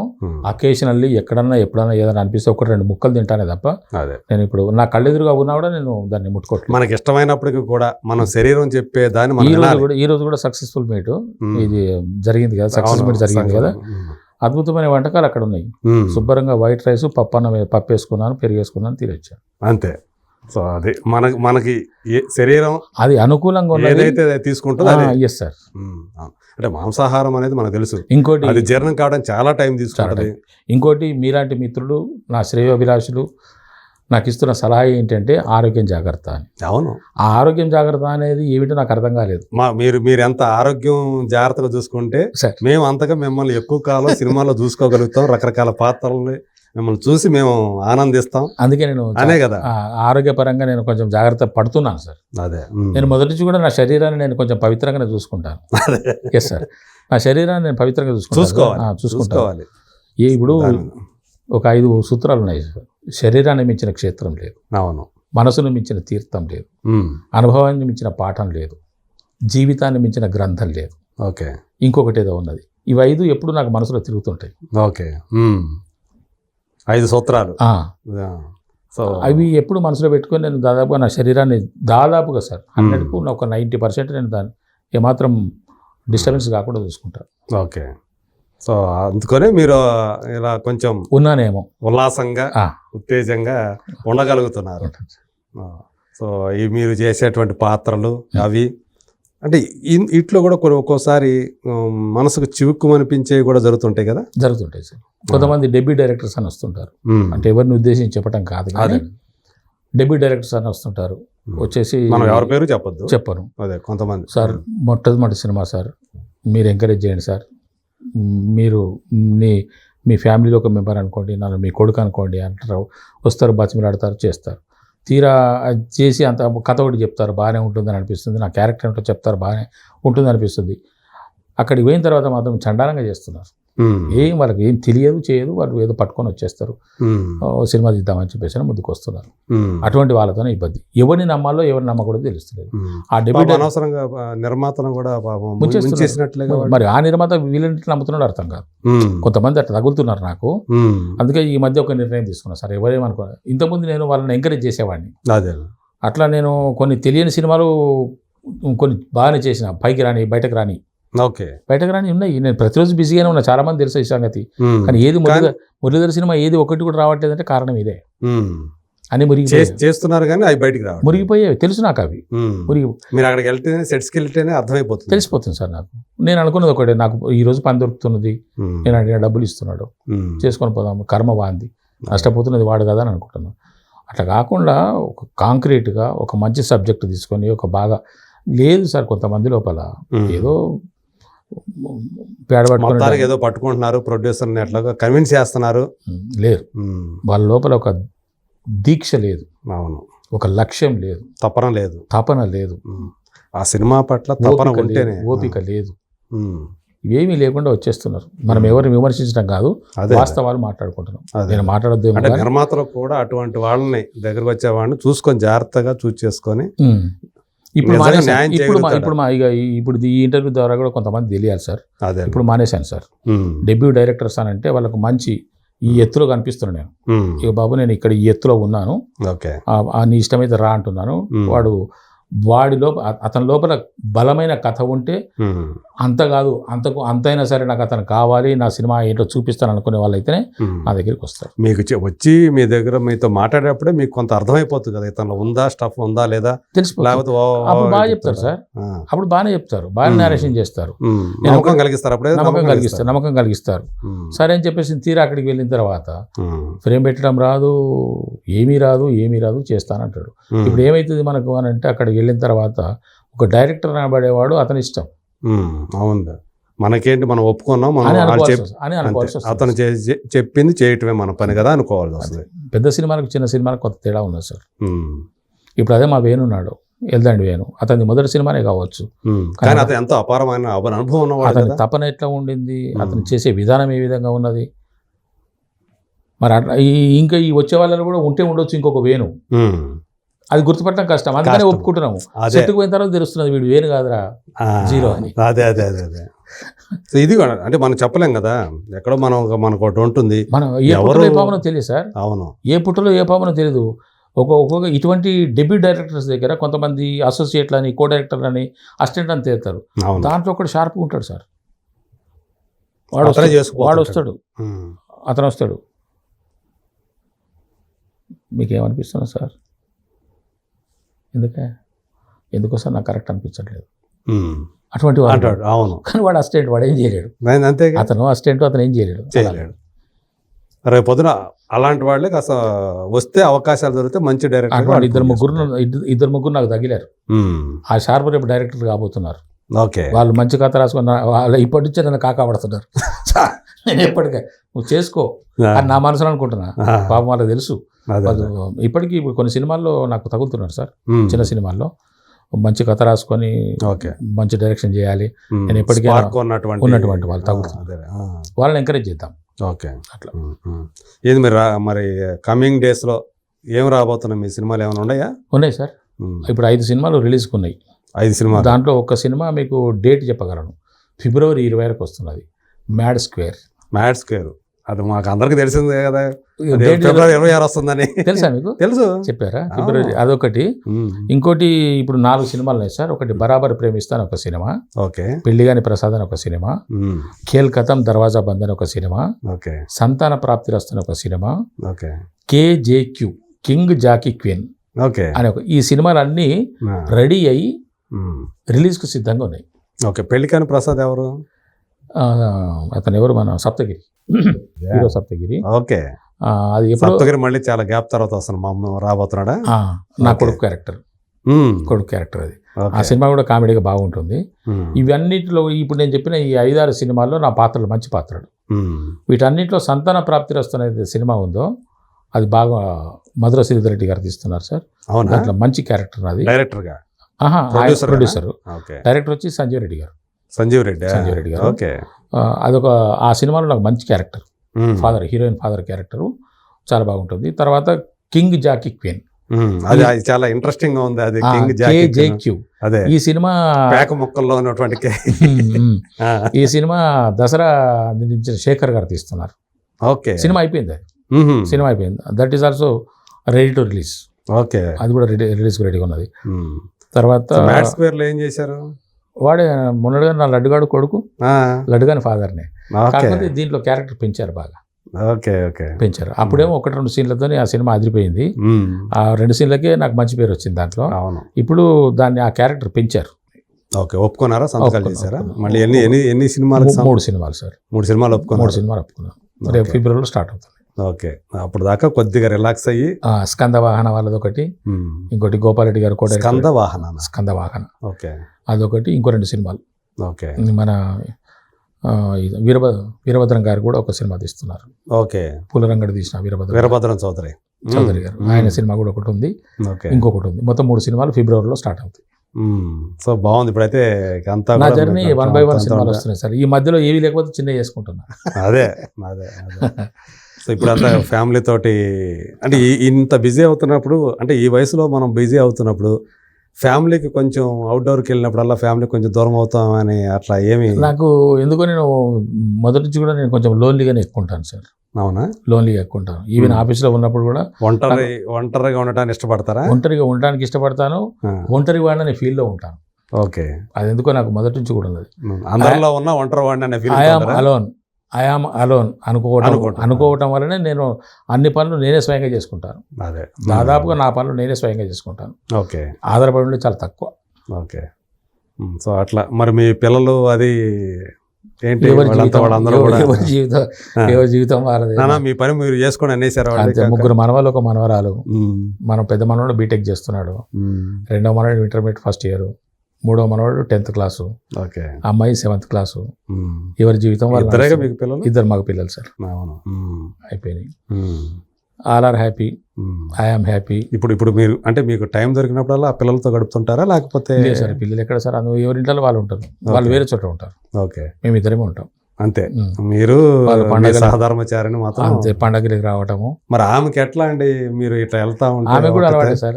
లోన్లీగా ఉండడం ఆమెకు అలవాటే. అసలు ఇంకా నేనన్నా ఇటు బయటకు వస్తే ఆమె గుమ్మం దాటి బయటకు రాదు, ఇంట్లోంచి బయటకు రాదు ఆవిడ. ఓకే, ఎవరన్నా బంధువులు చుట్టుపక్కల వాళ్ళతో కొంచెం తక్కువ రావటం. మేము వెళ్ళడం తక్కువ, వాళ్ళు రావటం తక్కువ. మరి ఆమెకి ఎలా టైం గడుస్తుంది? ఉన్నాయి కదా. హలో, అంతేనా? దాంతో టైంపాస్ కాదు ఏమన్నా సార్. ఏ మనిషితో అవసరం లేని పరిస్థితి అయిపోయింది. ఫేస్బుక్లని యూట్యూబ్లని పెట్టుకుంటూ పోతుంటే అసలు పక్కన మనిషి ఏం చేస్తున్నావు అంటే కూడా పలకరించే పరిస్థితి లేదు. సో ఆమె కూడా మిమ్మల్ని వదిలేసింది, మీ ఇష్టం ఇది అన్నిళ్ళలో ఉన్న పరిస్థితి సార్. అంతే. అన్ని 4 రూమ్లు ఉంటే 4 ఫోన్లు, 4 మనుషులు, ఎవరి రూమ్ వాళ్ళదే, ఎవరి ఫోన్ వాళ్ళదే. ఓకే. పండగలకి పబ్బాలకి పిల్లలు రావటం కానీ మీరు వెళ్ళటం కానీ అది ఉంటుందా? అది ఇప్పుడు నేను మా ఊరు వెళ్తున్నా. అదే మా ఊరిలోనే ఉన్నాను. ఖాళీ ఉన్నప్పుడల్లా మా ఊరు వెళ్తాను సార్. ఎంతసారి 1.5 hour journey. మీరు పెద్ద సెలబ్రిటీ అయిపోయి ఉంటారు మీ ఊళ్ళో ఇప్పుడు. నేను అంతే. నేను ఇంటికి వెళ్తే ఇంటి నుంచి బయటకు రాను. మళ్ళీ రావడానికి, హైదరాబాద్ రావడానికి, బయటకు రావడానికి నాది కొంచెం తేడా ఉన్నా సార్. నాకు ఫ్రెండ్స్ లేరు. మీరు తేడా సింగా? నాకు ఫ్రెండ్స్ లేరు, బంధువులు లేరు. ఓకే. చాలా తక్కువ మందితో ఇంటరాక్షన్లో ఉంటా. ఓకే. ఉన్న తక్కువ మందితో కొంచెం బాగా కలిసి ఉంటా. అదేలేండి. సో మొదటి నుంచి అలా, మొదటి నుంచి అంతే సార్. అలాంటిది మీ చుట్టూ ఒకటి ఏర్పాటు చేసేసుకున్నారు, కావాలనే చేసుకున్నారా? అవే నాకు ప్లస్ అయినాయి సార్. అంతేనా? అలా ఉండడం ఇప్పుడు అయ్యే ప్లస్ అయినాయి. ఇప్పుడే కాదు, నేను ఈవెన్ నా సర్వీస్లో ఉన్నప్పుడు కూడా, నేను సర్వీస్లో జాయిన్ కాకముందు నేను వ్యాపారం చేసినప్పుడు కూడా, నేను ఏ పద్ధతిలో ఉన్నానో ఆ పద్ధతిలో నాకు సక్సెస్ని తీసుకొచ్చినాయి. ఓకే. ఆఫీస్లో కూడా నేను చాలా హార్డ్ వర్క్ చేసేవాడిని, సిన్సియర్గా ఉండేవాడిని. నేను 10:30 to 5 ఏనాడు నేను సీట్లో వచ్చి పక్క జరిగింది లేదు. లీవ్ కూడా ఎలక్ట్రిసిటీ డిపార్ట్మెంట్. Electricity sir. ఏనాడు నేను లీవ్లు నాకు 15 క్యాజువల్ లీవ్లు, ఒక 5 ఆప్షనల్ లీవ్స్ అవి కూడా వాడుకున్న సందర్భాలు చాలా తక్కువ. అట్లా మురిగిపోతా ఉంటాయి అట్లా. నేను అంతే సార్. మొత్తం మురిగకపోతుండే కానీ 1-2 పోతుండే. ఓకే. అన్నిటిని వాడుకోను సార్. నేను చాలా కష్టపడి పనిచేసేవాడిని. ఆ కష్టపడి పనిచేసే మనస్తత్వమే ఇప్పుడు నాకు సినిమా ఇండస్ట్రీలో ఆ విధమైనటువంటి నాకు ఇక్కడ ఏం అనిపించట్లేదు సార్. అదే అప్పుడే అంత చేసాము. ఇది నేను ఈ షూటింగ్ ఉన్నది అని అంటే just I'm going to my office అనే ఫీల్లో ఉంటాను నేను. ఓకే. అప్పుడు 10 గంటలకు ఆఫీస్కి వెళ్తే ఇప్పుడు మా పొద్దున 5 గంటలకు 5:30 లేచి వెళ్తుంది. అంతే తేడా. నేను షూటింగ్లోకి వెళ్తే కూడా, షార్ట్లో ఇట్లా ఉంటే కూడా, సెట్లో ఉంటే కూడా చాలా హ్యాపీగా ఎంజాయ్ చేస్తాను. ఒక్కనే ఉంటాను. ఒక్కనే ఉంటాను కానీ నేను ఎప్పుడు నర్వస్ గాను, ఎప్పుడు బోర్ గాను, ఎప్పుడు హార్డ్షిప్ ఫీల్ గాను, నాకేదో కష్టం కలుగుతుందని ఫీల్ గాను నేను ఎప్పుడు కాను సార్. ఓకే. ఆయన రాత్రి 12 గంటలకు వదిలిపెట్టినా, 2 గంటలకు వదిలిపెట్టినా, తెల్లవారుజాము 4 గంటలకు వదిలిపెట్టినా, బికాజ్ వీఆర్ ఆన్ డ్యూటీ. అది ఎందుకో నా మనసులో ఉంటుంది. నేను డ్యూటీలో పనినే మీరు ఎంజాయ్ చేస్తారు. నా పని నా దైవం సార్. అంతే. అదే నా పనినే నా దైవం. పని నాకు ఎంత పని ఉంటే నేను అంత హ్యాపీగా ఉంటా, అంత ఫ్రీగా ఉంటా. ఓకే. చాలా చాలా సంతోషం అండి. చాలా రహస్యాలు కూడా మనకి చెప్పారు సార్. సో అంటే అందరితో సాధ్యం కాకపోవచ్చు సార్. అవునవును, అందరితో సాధ్యం కాకపోవచ్చు. ఇది నా మనస్తత్వం. అవును. నేను మొదటి నుంచి అలవరుచుకున్నటువంటి విధానం. మా నాన్నగారు చెప్పేవారు బాగా. ఒక 3-4 సూత్రాలు ఆయన చెప్పినవి. పైగా మా నాన్నగారి లక్షణాలు నాలో చాలా వచ్చినాయి సార్. ఓకే. నాన్నగారి పేరు? మా నాన్నగారి పేరు గౌరయ్య గౌడు. ఐరేని గౌరయ్య గౌడు. సర్నేమ్ ఐరేని. మా అమ్మ పేరు రాజమణమ్మ. ఓకే. మాది పేద కుటుంబం కావడం ద్వారా కావచ్చు, లేకుంటే ఆయనకున్నటువంటి అనుభవం ద్వారా కావచ్చు, ఆయన చెప్పిన సూత్రాలన్నీ నా జీవనానికి చాలా చక్కటి విలువలు తీసుకొచ్చినాయి. ఓకే. ఒక మంచి లక్షణాలు, ఒక మంచి సాంప్రదాయాలు, మంచి పద్ధతులు మా నాన్నగారి ద్వారా నాకు వచ్చినాయి. ఓకే. అది జన్మతా వచ్చినాయి కొన్ని. నేను మెలుగుతున్న తీరును బట్టి అన్వయించుకొని చేసుకుంటున్న కొన్ని, నేను వాటిని అంటే మీకు సెల్ఫ్ కంట్రోల్ అనేది నాకున్నా సార్. సెల్ఫ్ డిసిప్లిన్ అనేది 100% ఉన్నా సార్. నాకెవరు చెప్పక్కర్లేదు. అట్లా అనుకుంటా. ఇది కాదు అనుకుంటే నేను నాకెవరు చెప్పాల్సిన పని లేదు. ఇప్పుడు నేను తాగాలని కూడా తాగొచ్చు, తినాలని కూడా తినొచ్చు. నాకు అడ్డు అదుపు లేదు. ఈ వయసులో నన్ను ఎవరు ఆపుతారు సార్ కదా. కానీ నేను పూర్తి స్వేచ్ఛా జీవిని. నేను పూర్తి స్వేచ్ఛా జీవిని. నేను తాగను, తినను, సిగరెట్ తాగను. తినను మీన్స్ మధ్య మన మాంసం కానీ ఇంకేమైనా కానీ. ఇప్పుడు కడుపు నిండా తినటము, ఏది పడితే అది తినటము, దొరికిందల్లా తినటము, ఇవన్నీ తినాలనుకుంటే చూసినప్పుడు మీ రూపం చూసినప్పుడు ఈయన బాగా తింటారేమో. తింటారు కాదు, తాగుతారని కూడా. భోజన ప్రియుడం బాగా అని చెప్పేసి అనుకుంటారు సార్. తాగుతారని కూడా అనుకుంటారు. మా ఆఫీస్లో నన్ను ఎన్నోసార్లు టెస్ట్ చేశారు. నేను మధ్యాహ్నం ఇంటికి వెళ్ళి భోజనం చేసేసి శుభ్రంగా పడుకొని వచ్చేవాడిని ఆఫీస్కి. పడుకొని వచ్చిన మనిషి కొంచెం తేడాగా కనపడతాయి. మొదలే మనం తేడా, పడుకొని వస్తే ఇంకా తేడా. నన్ను ఆఫీసర్స్ దగ్గరికి పిలిచేసి ఏంటో ఈ ఫైల్ అని చెప్పేసి అని చూసేవాళ్ళు.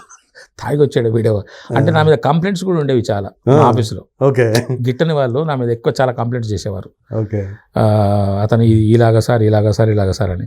వాటిని అన్నింటినీ కూడా నేను అధిగమించుకున్నాను. ఎందుకంటే వాళ్ళు టెస్ట్ చేసినా, వాళ్ళు నా మీద ఎంక్వైరీ చేసినా కూడా, ఎంక్వైరీ అంటే ఓరల్గా అదే ఎంక్వైరీ చేసినా కూడా ఫ్యాక్ట్స్ అన్ని బయటకు వచ్చేవి. అబ్బే ఆయన ముక్కుసూటి మనిషి అంతే తప్ప ఇంకా అతని దగ్గర డొల్లాసారి పట్టిదే, ఇటువంటి వివరాలు ఏం జరగవు ఆయన దగ్గర అని చెప్పేసి అనేవాళ్ళు. ఇప్పుడు కూడా ఆఫీస్ మీరు 7 o'clock సెట్లో ఉండాలి సార్ మీరు అని చెప్పేసారంటే నా షాట్ ఎప్పుడు వస్తుందో రానిగాక ఒక మేనేజర్ గారి నుంచి సార్ 7 గంటలకు మీరు లొకేషన్లో ఉండాలి అని అంటే మీరు చూసుకోండి 5 నిమిషాల ముందే ఉంటాను నేను.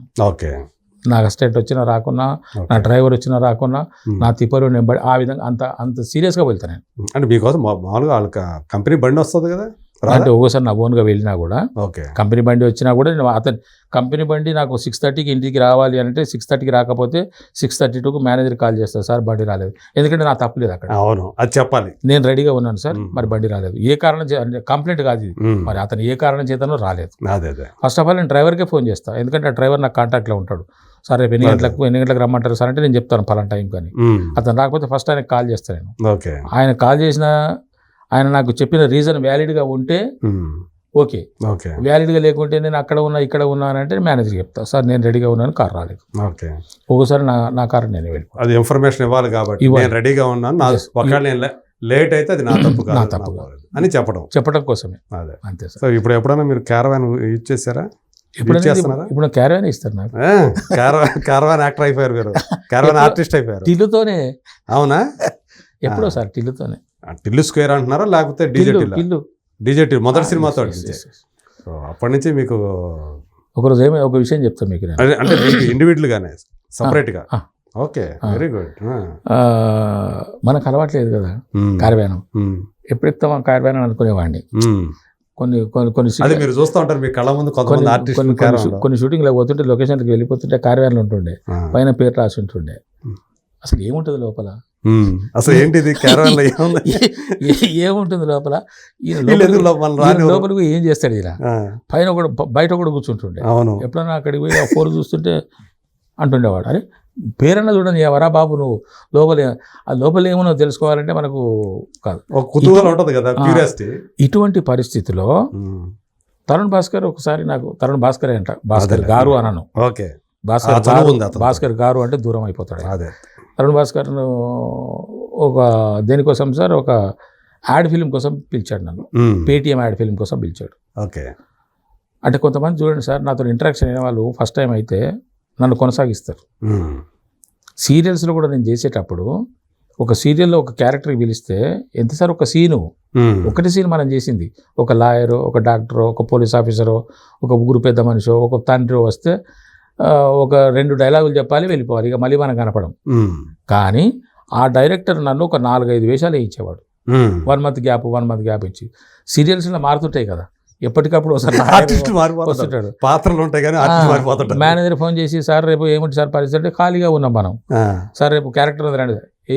ఏ సీరియల్ సార్ అంటే, మొన్నగా సార్ చేసింది. మొన్న అంటే ఎప్పుడు సార్, February 15, మరి March 14 సార్, నెల అయిపోయింది రా అనేవాళ్ళు. అట్లా నన్ను పిలిచిన వాళ్ళు మళ్ళీ పిలిచేవాళ్ళు. ఓకే, ఈ సినిమాలో ఇట్లా లొకేషన్కి పోయిన తర్వాత ఈ క్యారవాన్ చూసి ఏముంటుందా, ఇది తరుణ్ భాస్కర్ పేటిఎం తరుణ్ భాస్కర్ అంతకుముందు పెళ్లి ఇది చేశాడు కదా, పిట్టకథలు నాకు ఎక్స్ఎమ్మెల్యే రామచంద్ర క్యారెక్టర్ ఇచ్చిన తర్వాత మళ్ళీ ఒకసారి ఆయన పేటిఎం యాడ్ చేస్తే నన్నే పిలిచాడు ఆయన. ఓకే, పిలిచి పోయినా నేను యాక్టివ్ వేసుకున్నా పోయిన తర్వాత వాళ్ళు అసిస్టెంట్ డైరెక్టర్, అసోసియేట్ డైరెక్టర్ నేను వస్తున్నా చూసి అక్కడ అంత మర్యాద నాకు మొదటిసారి దొరికింది. ఓకే, తరుణ్ భాస్కర్ యూనిట్లో. ఓకే, వాళ్ళు పరిగెత్తుకొని వచ్చారు ఎదురుగా, సార్ బండి ఇక్కడ పెట్టండి సార్, కార్వాన్ ఇక్కడ ఉన్నా సార్ అని.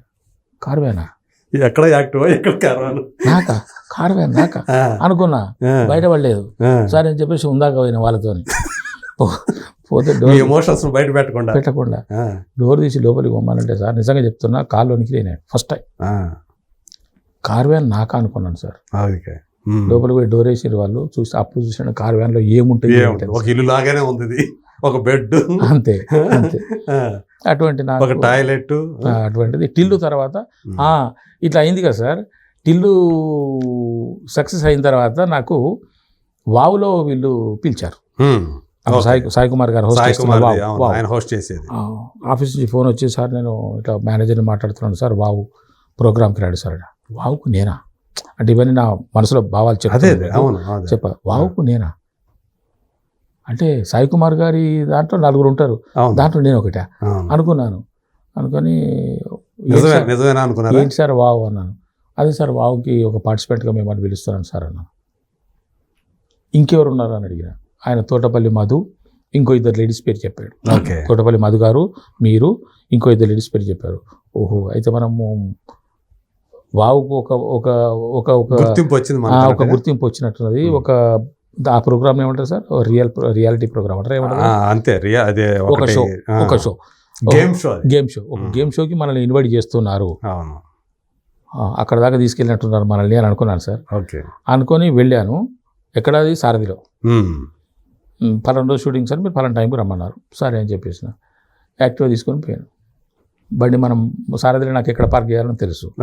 పార్క్ చేసేసిన తర్వాత నేను ఎక్కడికి వెళ్ళినా ఎప్పుడైతే మేకప్ వేసుకుంటుంటున్నామో ఆ సీరియల్స్లో అక్కడక్కడ సినిమాల్లో ఆ మేకప్ రూమ్ వైపు కూర్చున్నా.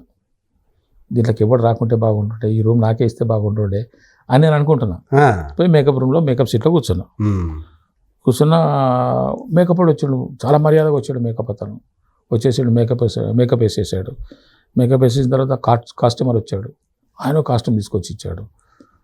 ఇది టిల్లు తర్వాత ఇంకా వేరే ఏ సినిమా రాలేదు నాకు. ఆ గ్యాప్లోనే విత్ ఇన్ 3 or 4 days ఇక రిలీజ్ అయిన వెంటనే పడతారు కదా సార్ ఎంబడి. ఇప్పుడు మనవారు కదా ఇంటర్వ్యూకు అది ఇది అని అన్నట్టుగా టిల్లు ఫాదర్ అని చెప్పేసి నన్ను ఫస్ట్ పిలిచింది స్లమ్ డాగ్ హస్బెండ్ అనే సినిమా వాళ్ళు. శ్రీధర్ డైరెక్టర్ గారు. ఆయన ఏ రోజైతే సినిమా రిలీజ్ అయిందో ఆ రోజు కాల్ వచ్చింది అతని నుంచి. సెకండ్ కాల్ వచ్చింది నాకు వావు నుంచి. పోయినా మేకప్లో కూర్చున్నా, మేకప్ అతను వచ్చాడు వేశాడు, కాస్ట్యూమ్ అతను వచ్చాడు వేశాడు. ఏం చేద్దామని అనుకుంటే నన్ను పిలిచిన వ్యక్తి వచ్చాడు, మేనేజర్. సార్ ఏం తింటారు సార్, ఏం కావాలి సార్ అని అడిగాడు. ఏంది మర్యాదని ఏంది అనుకుంటున్నాను. పంపించండి, ఏది ఉంటుంది పంపించాడు. ఏవో వచ్చినాయి. వచ్చేసిన తర్వాత ఒక అరగంటకి మళ్ళీ డైరెక్షన్ డిపార్ట్మెంట్ నుంచి వచ్చి సార్ మీరు రెడీ అన్నాడు. రెడీ అండి అన్నాడు. రండి సార్ సెట్కి అన్నాడు. సెట్కి తీసుకెళ్ళారు. తీసుకెళ్ళిన తర్వాత అక్కడ అందరం పరిచయం, సెట్లో గోలగోల జరుగుతున్నది. అందరికీ డైరెక్టర్ గారు వచ్చారు, వాళ్ళు వీళ్ళు వచ్చేసారు, అంతా జరుగుతున్నది. జరిగింది. ఒక 1 hour 1.5 hour అయిన తర్వాత గ్యాప్ వచ్చిన తర్వాత ఒక అరగంటనో పావుగంటలో రెస్ట్, వాష్రూమ్కో దానికో దీనికో పెట్టుకుంటే అని చెప్పేసాను అనుకుంటే సరే నేను ఇక రూమ్లోకి ఏం పోతాం నేను అక్కడ కూర్చున్న తర్వాత ఈ 3 పార్టిసిపెంట్స్ వెళ్ళిపోయారు. ఎక్కడికి పోయినారు? వాళ్ళ రూమ్లోకి వెళ్ళిపోయారు. కార్ వ్యాన్లోకి పోయారు. కార్ వ్యాన్ కార్ వ్యాన్లోకి పోయారు. ఆ తర్వాత అంతా అయిపోయిన తర్వాత మళ్ళీ వచ్చింది ప్రోగ్రామ్ అయిపోయిన తర్వాత సార్ డిన్నర్ చేస్తారా అని అడిగారు. ఎందుకు సార్, ఇంటికి పోతా కదా నేను. డిన్నర్ చేసుకోండి సార్ అన్నాడు. సరే కానీ వచ్చిన దాన్ని వద్దనద్దు కదా, భోజనమై సరే కానీ అన్న తర్వాత నేను చిన్న ఒక మాట అడిగిన మేనేజర్ని, సార్ అందరికీ మీరు క్యారవాన్లు ఇచ్చారా సార్ అని అడిగిన. మీది కూడా ఉంది కదా సార్, మీరే రాలేదు కదా దాంట్లోకి. అది అట్లే ఉంది సార్ ఖాళీగా అన్నాడు ఆయన. అంటే అప్పటికే నాకు క్యారవాన్ అలాట్ చేశారు కానీ చెప్పలేదు కదా మీకు. అంటే పోతాను అనుకున్నారు వాళ్ళు. క్యారవాన్ దాని పేరు గీరు ఉంటుంది కదా.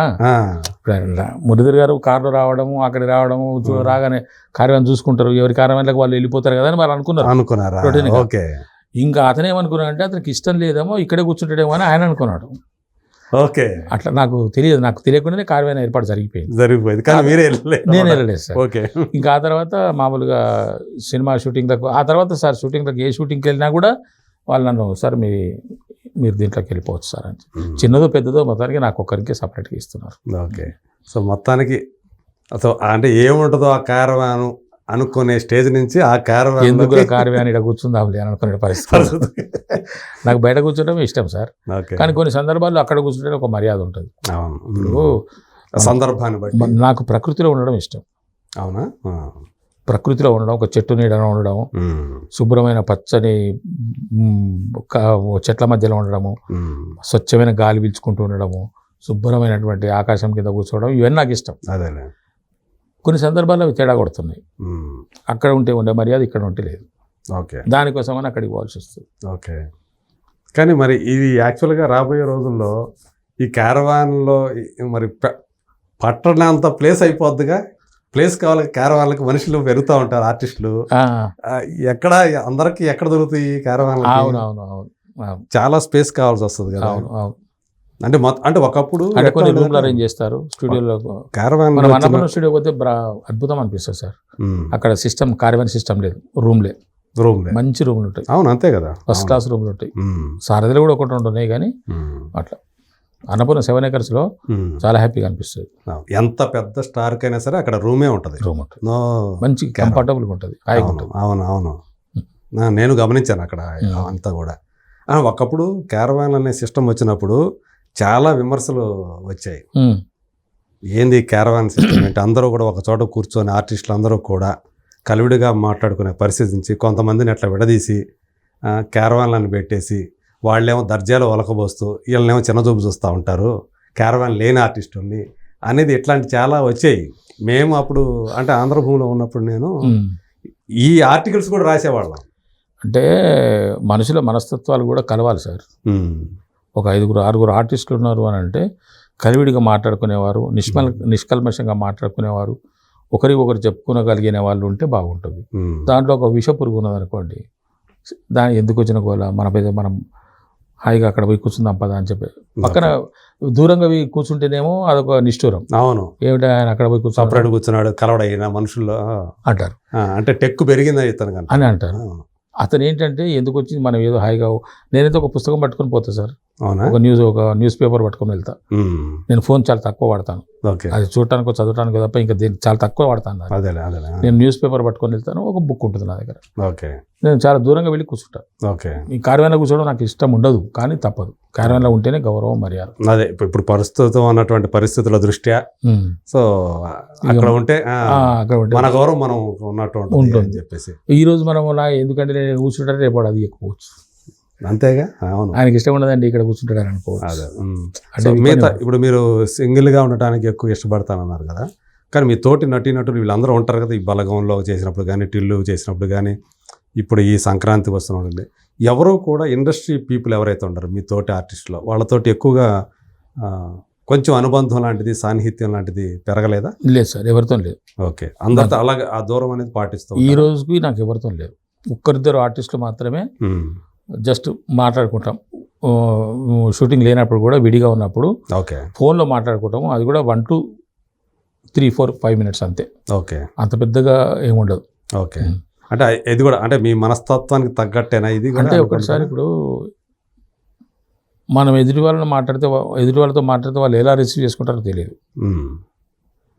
వాళ్ళు మాట్లాడేది వాళ్ళు ఏది మాట్లాడినా నాకు ఓకే, నేనేం బాధపడను, నేనేం ఇబ్బంది పడను, ఎందుకంటే అందరూ ఒకలాగా ఉండరు కాబట్టి అని మనం అనుకుంటాం. కానీ అవతల వాళ్ళు మనం చెప్పిందని రిసీవ్ చేసుకోవాలి, మన అభిప్రాయంతో ఆయన ఏకీభవించాలి. అవి తేడా కొట్టింది అనుకోండి మనం బాధపడాలి. ఎందుకు ఈ గోళంతా ఎందుకు? ఇప్పుడు ఏంటండి 7 గంటలకు రమ్మన్నారు, 7 గంటలకు 10 అయిందండి రాలేదు ఇంకా షాట్ అంటే నేను అది ఏమన్నా, అది మన సంబంధం లేదు. నేనేమో ఇప్పుడు నన్ను ఏంటి సార్ అని అడిగితే నేను చెప్పాలి సార్, నిజమే అనాల్సి వస్తుంది. నిజమే అనాల్సి వస్తుంది వాళ్ళతో, మళ్ళీ అది ఇంకో రకంగా వెళ్ళే అవకాశం ఉంది. అది నేనే అన్నట్టు అనొచ్చు అక్కడ. అవును, అది కాకుండా అట్లా కాదు సార్, 7 కావచ్చు 10 కావచ్చు, వాళ్ళు అవసరం ఉంటే పిలుస్తారండి, మనం ఇక్కడ రెడీ అయ్యి కూర్చోవడమే మన బాధ్యత. అంతే, అవసరమైన పిలుస్తారు కదా సార్, ఆయనకు తెలియదు ఆ విషయం, తెలుసు. ఈ విషయం మనం చెప్పామనుకోండి అతను ఇంకో విధంగా భావించవచ్చు. అవును, అందుకే ఎందుకు వచ్చినా పోవాలా అని చెప్పేసి నేను దాదాపుగా దూరమే ఉంటాను సార్. ఓకే, అది నేను ఒక అతన్ని అడిగాను కూడా, మీలాంటి పెద్ద ఆయన ఒక ఆయన అడిగాను, సార్ ఏంటి మరి నా పరిస్థితి, సినిమా రంగానికి కొత్త, నేను తెలియని వ్యవహారం అంతా నాకు, మరి నేను కొంచెం రిజర్వ్గా ఉంటాను సార్, మరి ఇక్కడ కూడా మరి నేను ఒక పేపర్ తెచ్చుకుంటాను, ఒక బుక్ తెచ్చుకుంటాను, ఒక పక్కన కూర్చోవడం సబబా, లేకుంటే నలుగురున్నప్పుడు పోయి నేను కూడా చేరేసుకొని అక్కడ కూర్చొని అని చెప్పేసి అనడం కరెక్టా ఏమిటంటే ఏం అక్కర్లేదు, ఇదే కరెక్ట్ అన్నారు. ఓకే, సరే కానీ అంటే మీ సహా నటులు ఉంటారు కదా, ఇప్పుడు మీరు నటీనటులు ఉంటారు కదా, మీన్స్ అదే మీరు మీ భార్య క్యారెక్టర్లో లేకపోతే ఇంకొక బంధువు క్యారెక్టర్, ఇంకొక స్నేహితుల్లో, వీళ్ళు కూడా అంతేనా దూరం అయిపోవడంతో, షార్ట్ అయిపోవడంతో దూరంగానే ఉంటారా? వాళ్ళ మనస్తత్వాన్ని బట్టి, వాళ్ళ స్థాయిని బట్టి, బలగంలో ఉన్నారు, వాళ్ళు అనుకునే స్థాయిని బట్టి. రూపలక్ష్మి గారు ఉన్నారు, ఆమె మీ భార్య క్యారెక్టర్ చేశారు, అట్లా ఆమె కూడా అట్లా పక్కకి వెళ్ళి కూర్చుంటారా సంబంధం లేనట్లు, లేకపోతే నెక్స్ట్ సీన్లు గురించి మాట్లాడుకోవటం ఇట్లాంటివి కూడా ఏమి ఉండవా సెట్స్ మీద? అట్లే ఉండవు సార్, ఒక షార్ట్ అయిపోద్దంటే ఇంతే, కట్ చెప్పగానే ఎవరి ద్వారా వాళ్ళదే, అంతే. సో ఎలా ఈ మళ్ళీ సీన్ గురించి ఇంప్రూవ్మెంట్ గురించి ఇలా మాట్లాడి ఇప్పుడు ఇలా జరిగింది ఇట్లాంటి డిస్కషన్స్ ఏమి ఉండవు ఇప్పుడు అటువంటి పరిస్థితులు ఏం లేవు సార్. ఏం లేవు. ఓకే. ఎవరిలోనూ లేవు, పెద్ద చిన్న ఎవరిలోనూ లేవు. ఓకే. నాకు తెలిసి నేను అబ్జర్వ్ చేసినంత వరకు. ఓకే. ఎవరికి వారే యమునా తీరే, అంతే. సో అదే అంత మనం కూడా ఏంటంటే అంటే స్వర్ణయుగం అని చెప్తారు కదా సార్. అవును. అప్పుడు అందరూ కూడా నేను ఇంకా ఆ స్వర్ణయుగంలోనే ఉన్నాను సార్, నిజంగా చెప్తాను నేను. నేను ఇంకా ఎప్పుడైతే నా చిన్నతనంలో నేను ఏదైతే సినిమా రంగాన్ని ఊహించుకొని ఉన్నానో, రామారావు గారు సెట్లో ఉంటే ఇలా ఉండేవారు, సూర్యకాంతం గారు అందరికీ వండి పెట్టి తీసుకొచ్చి ఇలా ఉండేవారు, ఛాయాదేవి గారు ఇలా ఉండేవారు, వాణిశ్రీ మేడం ఇలా ఉండేవారు, లక్ష్మీ మేడం, అంటే ఇప్పుడు నాకు గుర్తొస్తున్న పేర్లు చెప్తున్నాను, ఇలా ఉండేవారు అని అనుకుంటే నేను ఎప్పుడు ఆ సినిమా రంగానికి వెళ్తానా, ఎప్పుడు ఆ సీట్లో ఉంటానా, ఎప్పుడు ఇలాంటి మహానుభావులతో పనిచేస్తానా అని చెప్పేసి నేను అనుకునే ధోరణిలోనే ఇప్పటికీ నేను ఉన్నాను. అలాగే ఉండాలని కోరుకుంటాను. ఓకే. అప్పుడు అందరు కలిసి ఒక దగ్గర ఉండేసి మాట్లాడి, ఇప్పుడు ఏం లేదు సార్, బ్రేక్ చెప్తే అయిపోయింది అంతే. షార్ట్ బ్రేక్, ఎవరి కారవంలోకి వాడు వెళ్ళిపోవటం అంతే. బ్యాకప్ చెప్తే మీకు మనిషి కనపడాడు. ఓకే. అంతదాకా ఒక 5 10 మందిమో ఒక చోట కూర్చొని కబుర్లు చెప్పుకుంటున్న వ్యక్తిని ఎవడన్నా పోతు సార్ బ్యాకప్ చెప్పారు సార్ అని అన్నాను అనుకోండి, ఎవరైతే సరే అన్న కలుద్దామని కూడా అన్నారు, ఎవరైతే వాళ్ళే వెళ్ళిపోతారు. ఆడమగా అంటే అక్కడ పక్కా ప్రొఫెషనల్స్ గానే ఉంటున్నారు. 100% అంతవరకే. ఇది మన ప్రొఫెషన్, ఇక్కడ వరకు ఇంత 100%. అంటే తెలియకుండా అట్లా వస్తుంది సార్. అదే అంటే కొంతమంది లోపల ఒక భావం ఉంటుంది కదా సార్, నేను సీనియర్, నేను బాగా ఇది ఉన్నవాడినేనో, నా స్టేజ్ ఇదేనో, అనుకోని పరిస్థితుల్లో ఇక్కడ వచ్చి వీళ్ళతో కూర్చోవలసి వచ్చిందనో అతనికి ఉండొచ్చు. నేను నా స్థాయి ఇదే కదా, నేను ఇంతే కదా, కానీ అనుకోకుండా ఇక్కడికి వచ్చి ఇంత పెద్ద వాళ్ళతో కూర్చోవలసి వచ్చిందని ఇతను అనుకోవచ్చు, ఒక అతను. ఇటువంటి భావాలన్నీ అలాగే ఉంటాయి సార్, రకరకాలు ఉంటాయి. ఆడవాళ్ళ బాధ ఆడవాళ్ళది, మగవాళ్ళ బాధ మగవాళ్ళది. ఓకే. సో ఓవరాల్గా ఒక సినిమా నటుడు అయినందుకు, ఇలా ప్రజల ఆదరణ పొందుతూ గుర్తింపు పొందినందుకు నా అంత అదృష్టవంతులు ఏమంటారు? నేను పూర్తి చేస్తాను, నా అంత అదృష్టవంతులు లేడు అన్నది నా భావన సార్. లేకుంటే నాకు ఈ సినిమా నటుడు అనే కోరిక, సినిమా నటుడు అవ్వాలనే కోరిక ఉంది నాకు. ఒక మంచి నటుడు అనేటువంటి ఒక కోరిక బలీయంగా ఉన్నది నాలో. అటువంటి కోరికను దేవుడు నన్ను అనుగ్రహించి, అమ్మవారు నన్ను అనుగ్రహించి, సరేరా బాబు కా అని చెప్పేసి అని పంపించేసి సినిమాల మీద సినిమాలు ఇస్తూ, చేసిన సినిమాలన్నీ మంచిగా నడుస్తూ, నిర్మాతని దర్శకుడిని సంతృప్తిపరుస్తూ, నాకు మంచి పేరు తెస్తూ, ఈ విధంగా నన్ను ముందుకు నడిపిస్తున్నది అని అంటే ఆ దైవానికి నేను ఏం చెప్పాలి సార్. నా అంత అదృష్టవంతులు ఎవరుంటారు సార్? ఉండొచ్చు ఎంతోమంది అదృష్టవంతులు ఉండొచ్చు, వాళ్ళలో నేను ఒక్కడి. నేను అదృష్టవంతుడిని అంటారు. మా తల్లిదండ్రుల దీవెన సార్. మా అమ్మ నాయన నన్ను చాలా కష్టపడ్డారు సార్. మా నాయన చాలా కష్టపడ్డాడు, మా అమ్మ చాలా కష్టపడ్డది. మా చాలా పేద కుటుంబం సార్. చెప్పిందే మళ్ళీ చెప్తున్నాను, ఎందుకంటే తలుచుకోవాలి, గతాన్ని మర్చిపోకూడదు. 70 సంవత్సరాల క్రితం నేను పుట్టినప్పుడు మా ఇంట్లో 50 పైసలు లేదు. డిగ్రీ నేను చదువుతున్నప్పుడు మా నాన్న కాళ్ళకి చెప్పులు లేవు. ఫీజు 100 రూపాయలు ఇవ్వలేని పరిస్థితి.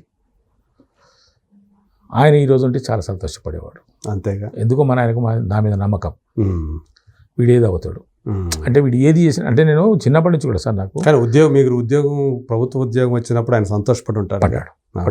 చూశారు కదా, చూశారు. కానీ సినిమాల్లోకి వచ్చి ఈ స్థాయి వేరు కదా సార్. ఈ గుర్తింపు ఒక సెలబ్రిటీ కావటం అనేది. ఇప్పుడు ఆఫీసులో నేను పని చేశాను అంటే నా ఆఫీస్ వరకు తెలుసు, నా ఆఫీసర్స్కి తెలుసు, నాతో పని తీయించుకున్నటువంటి వ్యక్తులకు తెలుసు, అంతవరకు పరిమితం. కానీ ఇప్పుడు మురళీధర్ గౌడ్ ఎవరు అని అంటే నాకు రకరకాల పేర్లు ఉన్నాయి. డిజిటల్ ఫాదర్ అంటారు, బలగం నారాయణ అంటారు, భగవంత్ కేసరిను ప్రెసిడెంట్ అంటారు, సంక్రాంతికి వస్తున్నాంలో త్రిపురారు, ఎవరు తిరగకపోయినా రోహిత రామరాజు, లేకుంటే ఆయన వెంకటేష్ మామ. ఇప్పుడు వెంకటేష్ మామ అని కొత్త పేరు వచ్చింది. అవును, ఇలాగా ఇటువంటి పేర్లు వస్తున్నాయి. వెంకటేష్ మామ, బుల్రాజ్ తాత ఇవి వచ్చినాయి. ఇటువంటి పరిస్థితుల్లో మా నాన్నగారు ఉంటే సంతోషపడేవారు. ఆయనకు నా మీద బాగా ఒక గురి ఉండేది సార్. ఓకే. మొత్తానికి పెద్ద పేరు సంపాదించు. ఎందుకు ఆ గురి ఉండే నేను ఏ పని చేసినా కూడా సార్ పర్ఫెక్ట్గా చేస్తాను సార్. ఓకే. నా లోపల ఆ లక్షణం ఉన్నది. ఎంత పర్ఫెక్ట్ అంటే ఇప్పుడు మీరు ఎంత పర్ఫెక్ట్ అంటే ఇప్పుడు ఇదే ఉదాహరణ. జస్ట్ మెసేజ్ చూసుకొని నేను మీకు కాల్ చేశారు మీరు. అవును, నేను మీకు చాలా థ్యాంక్స్ చెప్తాను. వద్దు సార్, నేను చూసినా మౌనంగా ఉండొచ్చు, లేకుంటే మీకు ఇంకేదో చెప్పొచ్చు, అది కాదు. సార్ ఎప్పుడు అడిగారు కాబట్టి సార్తో నేను కలవాలని నాకై నేనే ఫోన్ చేసి, పొద్దు నుంచి నాకు 15-16 కాల్స్ వచ్చినాయి. యాక్చువల్గా మీరు లేదంటే మీరు మామూలుగా ఇంటికి వెళ్ళిపోయి ఇప్పుడే చూశానండి, యాక్చువల్గా నేను ఉండాను అక్కడ కానీ అప్పుడు చూడలేకపోయాను అని చెప్పొచ్చు కూడా. చెప్పొచ్చు కానీ నా లోపల అది లేదు సార్. నేను ఏ పని చేసినా అని చెప్పినా కదా సార్, పర్ఫెక్ట్గా చేస్తాను సార్. 100కు 99% కాదు, గన్ షాట్గా కాన్ఫిడెంట్గా ఖచ్చితంగా చెప్పగలను. 100కు 100% చేస్తాను సార్. రైట్. అదే నా ఫీడ్బ్యాక్ అలాగే ఉంటుంది, నా ఫాలో అప్ అలాగే ఉంటుంది, నా ప్రోగ్రామింగ్ అలాగే ఉంటుంది, నా ప్లానింగ్ అలాగే ఉంటుంది, నా వర్క్ కూడా అలాగే ఉంటుంది. అదే అందు గురించే ఎక్కడ పని చేసినా అందులో రాణిస్తూ వస్తూ ఉన్నారు. ఒక మంచి పేరు కూడా సంపాదించుకున్నారు. ఇప్పుడు ఒక నటుడిగా ఆ డిసిప్లిన్. నేను సెట్లో ఉన్నా కూడా ఇప్పటికీ నేను ఇన్ని సినిమాలకు పనిచేశాను కదా సార్. నా మేనేజర్ గారులను అడగండి, నా డైరెక్టర్ గారులను అడగండి, నా డైరెక్షన్ డిపార్ట్మెంట్ వాళ్ళని అడగండి, మా డిఓపి గారులను ఎవరిని అడగండి సార్. నా గురించి ఏ వ్యక్తి అయినా కూడా ఈజ్ ఓకే, ఈజ్ పర్ఫెక్ట్ అని అంటారు తప్ప అదే నాకు కావాలి సార్. అటువంటిది చేస్తే ఏ మనిషి అయినా కూడా ఏ స్థాయికైనా చేరవచ్చు. అదే. సో మీకు లౌక్యం కూడా తెలిసింది, ఎలా ఉండాలి సెట్స్ మీద, ఎంతవరకు ఉండాలి, ఉండాలి కంపల్సరీ. లిమిట్స్ నేను తెలుసుకున్నాను. అదే లిమిట్స్ తెలుసుకోవడం అనేది చాలా ఇంపార్టెంట్. చిన్నవాళ్ళు ఉంటే రెచ్చిపోవడం, సినిమా ఫీల్డ్ లో చిన్నవాళ్ళు ఉంటే కొంతమంది మీద రెచ్చిపోతుంటాను నేనే, తెలియదు కదా వాళ్ళకి అని చెప్పేసి అని. పెద్దవాళ్ళు ఉంటే అనుకోగా ఉండడము, తప్పుకొని పోవడము, ఇవన్నీ నాకు అంటే వయసు కొంత, నేను పనిచేసిన అనుభవం కొంత, నేను పనిచేసిన ఆఫీస్లో నేను వ్యవహరించిన తీరు కొంత, ఇవన్నీ నాకు కొంత ఉపయోగపడుతుంది. కొంత నాలో ఆవేశం ఉంటుంది, దూకుడు ఉంటుంది, అనుకోకుండా కొంత మాట అనేస్తాను. నచ్చకపోతే వెంటనే నచ్చకపోతే అంటే మనకు ఆ చనువు ఉంటేనే అనేస్తాను సార్. అదే పెద్దవాళ్ళ దగ్గర కొత్త వాళ్ళ దగ్గర నేను అనను. మనకు మన మధ్య చనువు ఉంది అనుకుంటే ఏంటి సార్ మీరు కూడా అంతే అంటాను తప్ప అది అనకూడదు, కానీ అంటాను. అది చనువుతోనే అంటాను. మన వాళ్ళు అనుకొని అంటాను, వేరే అయితే మనం ఎందుకు అంటాం సార్. ఒక వ్యక్తిని మనం కోప్పడుతున్నాము అంటే మన అనుకుంటేనే కోప్పడతాం. అదే మన మాట వింటాడు అనుకుంటేనే మనం ఆ పని చేస్తాం. ఇతన్ని అనొచ్చు అనుకుంటేనే అదే సార్. మొత్తం నాకు చాలా సంతోషంగా ఉంది సార్. నేను ఇప్పుడు ఈ మధ్య కాలంలో ఎవరికి ఇంటర్వ్యూలు ఇవ్వలేదు. ఈ ఇంటర్వ్యూల గోలతోని కాదు, మనం సినిమాల మీద కేంద్రీకరించాలి అనుకున్నాం. కానీ సంక్రాంతికి వస్తున్నాం అనే సినిమా మంచి సక్సెస్ అయ్యి దాని గురించి మాట్లాడుకుందాం. మా నిర్మాతలకి, మా దర్శకుడికి, నాకు మంచి పేరు తీసుకురావడం, మీరు అనుకోకుండా అడగటము రావడం అనేది నాకు మరింత తృప్తినిస్తున్నటువంటి విషయం sir. Thank you so much Goud గారు. సో ఇలా నా మాట ఏదో నేను ఒక చిన్న మెసేజ్ పెట్టాను మిమ్మల్ని చూసి, నేను వచ్చారు హైదరాబాద్కి అని చెప్పేసి నేను పెట్టడం, మీరు చూడటం ఇన్ టైం.